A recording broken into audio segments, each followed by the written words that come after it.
The United Nations has once again condemned violence against communities, human rights defenders, social leaders and former combatants in Colombia. India is battling a catastrophic record-breaking coronavirus wave which has its health system overwhelmed. Insurgents killed at least 31 Nigerian soldiers in attacks in the country's northeastern state of Borno. From the headquarters of teleSUR English in Havana, Cuba, this is From the South, and I'm Katrina Goss. This Monday, the United Nations system condemned the violence against communities, human rights defenders, social leaders and former combatants in Colombia. The UN reiterated the call for an immediate cessation of hostilities that will allow progress in recovery efforts in the country in the midst of the COVID-19 pandemic and urged the strengthening of measures to effectively safeguard the lives and rights of all persons.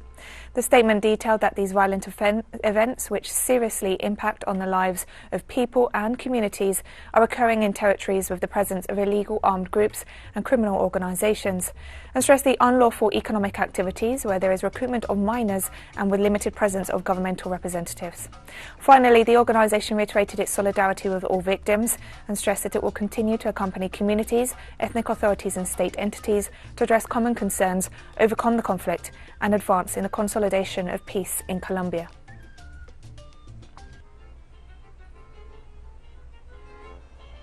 This Monday, the Chilean Dock Workers Union called a nationwide strike to support the proposal for a third early withdrawal from private pension funds in the midst of the ongoing economic crisis. In a statement, the union stressed the strike is to protest against President Sebastián Piñera's decision to appeal to the Constitutional Court to block the bill which would allow Chileans to withdraw 10% of their pension funds for a third time. The strike action seeks to pressure the government to approve the third withdrawal without any fine print or payment of taxes on the withdrawals. Protesters also demanded an immediate solution to the insecure situation faced by health personnel on the front line of the COVID-19 emergency. The Dock Workers Union called on other unions and social movements to join the strike action.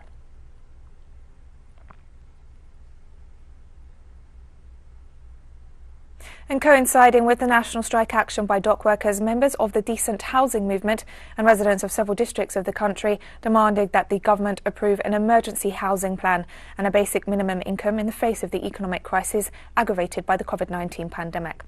Social movements stress that President Piñera's moves against the early withdrawals from pension funds is a disgrace in the current context. The President's alternative proposal has not been well received either by the population or the opposition, which won the measure seeks to reinforce the private pension system established during the Augusto Pinochet dictatorship.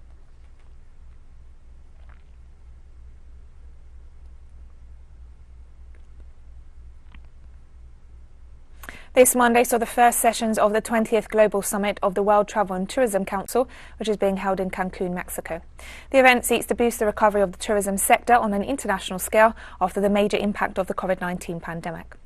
Under the theme Uniting the World for Recovery, the Global Summit brings together important representatives of the tourism industry and authorities of at least 60 countries, including the CEOs of major sector corporations and the tourism ministers of Spain, Greece, Portugal, Mexico, Honduras and Saudi Arabia, among others. The summit is being held in a hybrid format with in-person attendance limited to 600 top representatives and guests, while a further 20,000 will participate virtually. The summit runs until Tuesday with the objective of presenting various initiatives related to the travel and tourism industry in terms of sustainability, the digital agenda, social impact and women's empowerment. As I have had the privilege of being on over many years, I've never felt more privileged. Bolivia's former president Evo Morales announced the creation of UNASUR, a body that joins projects such as the Union for South American Nations, UNASUR, but with the aim of uniting social movements of the region, as well as professionals and intellectuals, to work towards a progressive, plurinational Americas. The idea of creating UNASUR was raised by Morales just a day after he returned to Bolivia after a year in exile following the 2019 coup, as a sort of UNASUR for the indigenous peoples and social movements of the region. The organisation will be headquartered in Bolivia and seeks to bring 12 countries on board. Morales stressed that the plurinational Americas is not compatible with capitalism or imperialism as part of the conclusions following the first meeting of the technical team of the emerging bloc, made up of Bolivia, Venezuela, Ecuador and Argentina.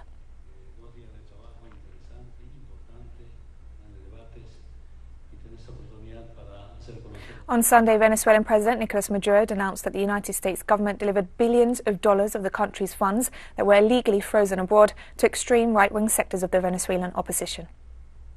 This week, now, not only they are taking money from the taxpayers, they are talking about between 1.2 billion and 1.7 billion that Donald Trump's government gave to the Trumpists and Guaidó right-wing supporters. You have to look at his face, Ernesto. 1.2 billion, some spokesmen say. 1.7 billion, others say. A lot of money. Where is that money? We have asked 1,000 times where that money is.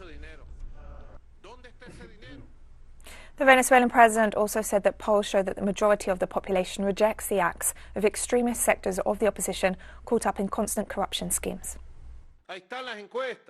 Go to the polls.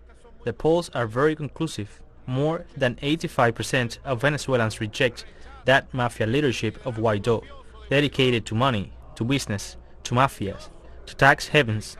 More than 85% of the people in Venezuela, as recorded in their own polls, repudiate that criminal nature of plundering Venezuela's resources, and now the Federal Reserve gives them more than $150 million of seized, frozen money, looted from the people of Venezuela, of money that should be converted into medicines against COVID. Cuban entrepreneurs have developed a special drone that serves to scare off birds flying near its airports in order to avoid accidents and preserve species.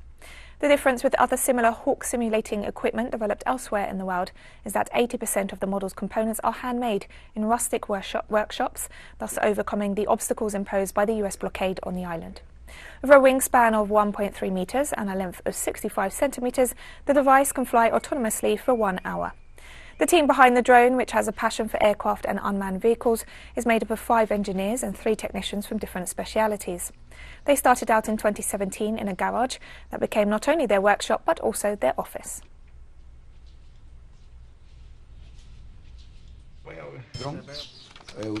We use water bottles of this type and empty, but 5 liters in this case because it is larger. The mold is used. It is inserted inside the knob and it is heated with a heat gun, and the plastic already grasps the shape of the cover, and thus it is lighter and very practical. Our first great team achievement at Las Soluciones was to develop a system that is to take it from being manual to totally autonomous, from takeoff to landing. And we'll be right back after this very short break, so don't go away.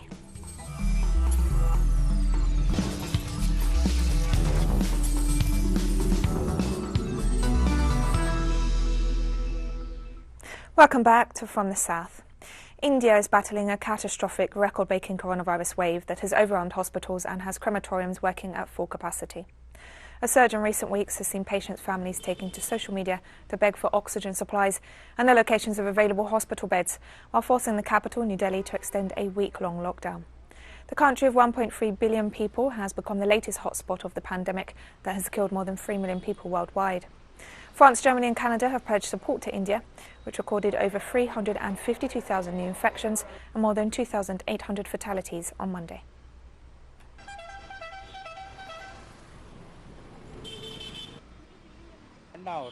My brother, my cousin, my uncle, all have become victims to this pandemic.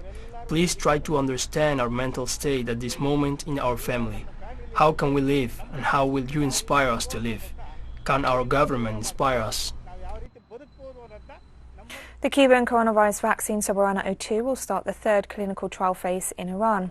24,000 volunteers from 7 provinces in the north, centre and south of the country will participate. Manufactured by Cuba's Finlay Institute of Vaccines and the Pasteur Institute of Iran, the vaccine requires 2 doses. The 2 first phases of clinical trials were conducted in Cuba, while 3rd phase trials are being conducted on a population aged between 18 and 80 in Iran and Mexico, as well as Cuba itself. On March 11th, 100,000 doses of the Cuban vaccine were delivered to Iran as part of Havana's cooperation program with other countries to develop the vaccine.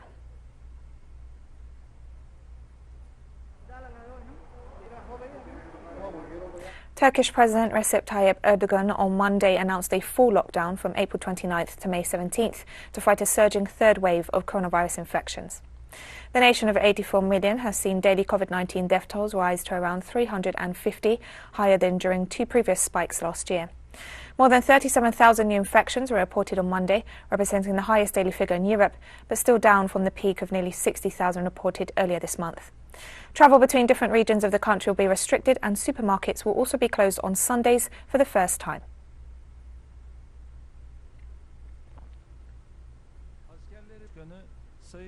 On Monday, new COVID-19 restrictions came into force in Thailand to try to tackle an outbreak that saw deaths hit a record single-day high over the weekend. The new restrictions came amid a spike in cases, with total infections reaching more than 57,000 on Monday, a week after authorities ordered bars and nightclubs to close and banned restaurants from serving alcohol. Authorities in the capital have also closed a raft of venues, including cinemas, parks, gyms, swimming pools, spas and nurseries. Until the latest outbreak, Thailand had managed to keep infections down thanks to travel restrictions and swift action to isolate confirmed cases. In Bangkok, as well as 46 other provinces, wearing masks is now compulsory in all public spaces.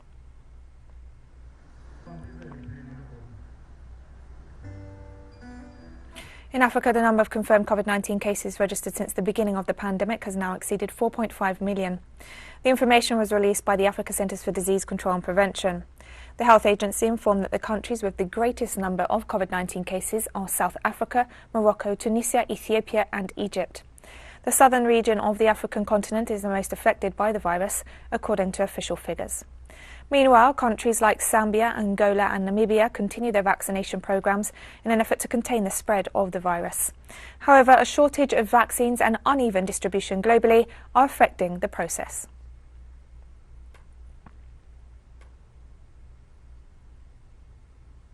On Monday, the European Union announced that it would be taking legal action against British coronavirus vaccine developer AstraZeneca over its failure to deliver the amount of vaccine doses agreed with the bloc. The claim was formally lodged in Belgian courts on Friday. AstraZeneca has stated that it would be unable to meet demand for its vaccine during the first and second quarters of 2021, slowing vaccination efforts in the European Union. The Anglo-Swedish drug company informed it would only be able to deliver 70 million vaccine doses, less than half of the 180 million doses that EU countries had expected. According to the EU Commissioner for Health, the priority of the bloc is to ensure COVID-19 vaccine deliveries take place. The first hearing before a court in Brussels will take place on Wednesday. So, indeed, the Commission has started last Friday a legal action against the company. In Argentina, teachers remain on strike in Buenos Aires due to the refusal of the regional government to comply with the measures promoted by the national executive to curb the spread of COVID-19. Teachers have been on strike for 6 days, led by the main sector unions of the country, ever since the regional government refused to implement the federal order for a 2-week closure of schools as coronavirus cases surge in the capital. Teachers have criticised the attitude of the regional authorities in ignoring the need for measures to protect both staff and students. In the midst of this situation, parents have refused to send their children to school due to the risks.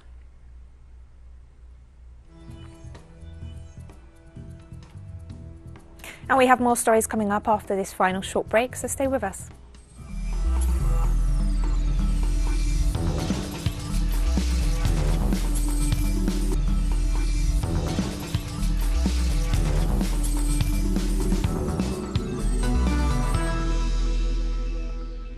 Welcome back to From the South. At least 31 Nigerian soldiers were killed when ISIS-aligned insurgents ambushed a military convoy escorting weapons and overran a base in the northeastern state of Borno, military sources stated on Monday. Fighters from the Islamic State West Africa province attacked the convoy with rocket-propelled grenades on Sunday in the town of Manok, outside the regional capital, before storming a nearby base. The attack was the deadliest this year against Nigeria's army, which has been battling a decade-long insurgency in the region that has killed 36,000 people and displaced around 2 million from their homes. The insurgents split from the mainstream Boko Haram faction in 2016 and rose to become a dominant force in the northeast, as Nigeria's conflict has spilled over its borders into neighbouring Chad, Niger and Cameroon.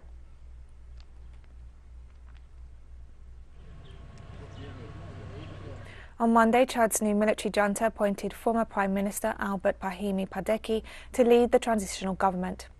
Brahimi Padeki, who was runner-up in the April 11th presidential election, was the last Prime Minister under President Idris Deby Itno, whose death following wounds received in battle against rebels in the north of the country last week triggered the creation of a transitional military council headed by his son Mahamat Idris Deby. The military council pledged to hold elections in 18 months. According to the decree, Pahimi Padeki is to head a transitional government whose members will be named or revoked by the new junta leader.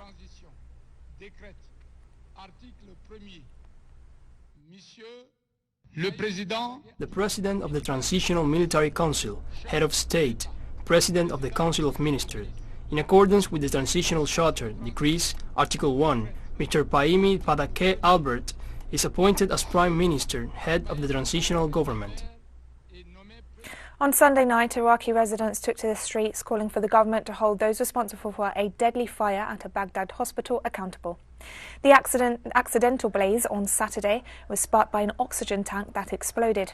At least 82 people were killed and more than 100 injured in the fire that broke out in the intensive care unit treating COVID-19 patients. In response to the fire, Prime Minister Mustafa al-Kadhimi suspended the health minister and the governor of Baghdad, as well as the director of the hospital and its director of engineering and maintenance, pending a thorough investigation into the incident. The government also declared 3 days of national mourning in honour of the victims.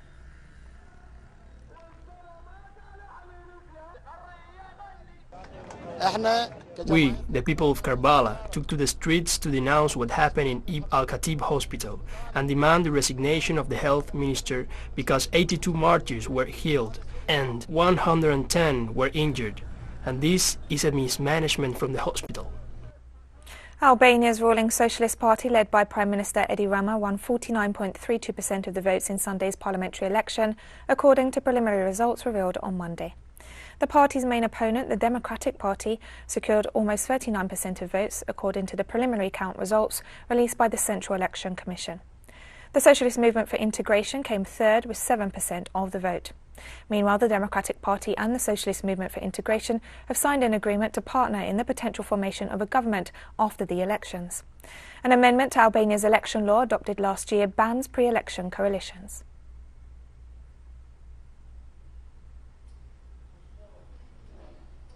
Syrian President Bashar al-Assad and his Russian counterpart Vladimir Putin held telephone talks on issues of mutual interest.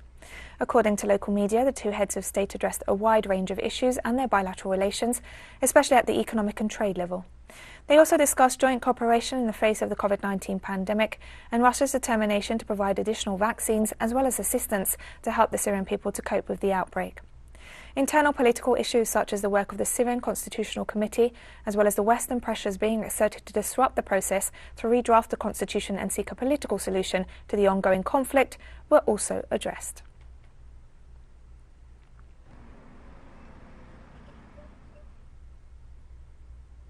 The Chernobyl disaster of April 26, 1986 marked an entire generation of Ukrainians who were deeply affected by the biggest nuclear catastrophe in history. The explosion that occurred in the early morning in the fourth reactor of the Chernobyl nuclear power plant spread up to 200 tons of 50 million curies of radioactive material, equivalent to 500 atomic bombs like the one dropped on Hiroshima. The aftermath of the explosion affected the local environment and nearby communities over several generations. In 2018, the United Nations Scientific Committee on the Effects of Atomic Radiation reported that the accident was also responsible for nearly 20,000 documented cases of thyroid cancer in 3 of the affected countries, Belarus, Ukraine and Russia. In 1989, Cuba offered a medical program for Chernobyl children, which remained free of charge for 21 consecutive years and enabled more than 26,000 children from Russia, Belarus, Moldova and Ukraine to receive care.